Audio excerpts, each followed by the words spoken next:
ನಮ್ಮನ್ನ ಈ ಕುಮಾರಣ್ಣವರು ಈಗ ಒಂದು 6 ಕೋಟಿನೋ 4 ಕೋಟಿನೋ ಏನೋ ಬಂದಿದೆಯಂತೆ. ನಮ್ಮ KR ಪೇಟೆಯಿಂದ ನಮ್ಮ ಕಿಕ್ಕೇರಿಗೆ ಆ ಪೂಜೆಗೆ ಕರೆದಿದ್ದಾರೆ ಅಷ್ಟೇ. ಇನ್ನ 28 ಪೂಜೆಗಳು ನಡೆದಿದ್ದಾವೆ. ನಾನ್ ತಂದಂತ ಹಣಗಳನ್ನು ಪೂಜೆಗಳನ್ನು ನಡೆದಿದ್ದಾವೆ. ಆಮೇಲೆ ಕರ್ನಾಟಕದಲ್ಲಿ ಒಂದೇ 2 ಸಾರಿ ನಾನು ಹಾರ್ಟಿಕಲ್ಚರ್ ಮಿನಿಸ್ಟರ್ ಆದಂತದಲ್ಲಿ ಕೋಲ್ಡ್ ಸ್ಟೋರಿಯನ್ನ ಇಲ್ಲಿಂದ ಎಲ್ಲಾ ತರದ ಸೌಲಭ್ಯಗಳು ರೈತರಿಗೆ ಒಂದು 20 ದಿವಸ ತಿಂಗಳ ಗಂಟ ಇಟ್ಕೋಬಹುದು. ಟೊಮಾಟೊ ಹಣ್ಣನ್ನು ಹಾಳಾಗದ ರೀತಿ ಅಂತ ಕೋಲ್ಡ್ ಸ್ಟೋರಿನ ಹಾರ್ಟಿಕಲ್ಚರ್ ಮಿನಿಸ್ಟರ್ ಆಗಿದ್ದಾಗ ಜಾಗವನ್ನು ಕೊಟ್ಟು ಹಣನ ಬಿಡುಗಡೆ ಮಾಡಿ ಟೆಂಡರ್ ಹಂತಕ್ಕೆ ತಂದಿದ್ದೆ.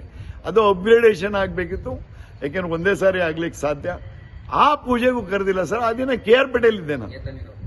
ಹೇತಾ ನೀರಾವರಿ 265 ಕೋಟಿಗೆ ಹೇತಾ ನೀರಾವರಿ ಮಾಡಿಸ್ತೆ ನಾನು. ಯಡಿಯೂರಪ್ಪ ಅವರ ಮುಖ್ಯಮಂತ್ರಿ ಆದಂಥ ಸಂದರ್ಭದಲ್ಲಿ ಯಡಿಯೂರಪ್ಪ ಅವ್ರದೇ ಹೋಬಳಿ ಮತ್ತು ಸೀಳ್ನೆರೆ ಹೋಬಳಿ ಬೆಟ್ಟದ ಮೇಕ್ಕೂ ನೀರು ತಗೋ ಹೋಗ್ಬೇಕು ಅನ್ನೋದನ್ನ ನಾನು ಪ್ರಯತ್ನ ಪಟ್ಟು 108 ಕೆರೆಗೆ ನೀರನ್ನು ತುಂಬಿಸೋದಕ್ಕೆ ಯೋಜನೆಯನ್ನ ಮಾಡಿಸೋದು.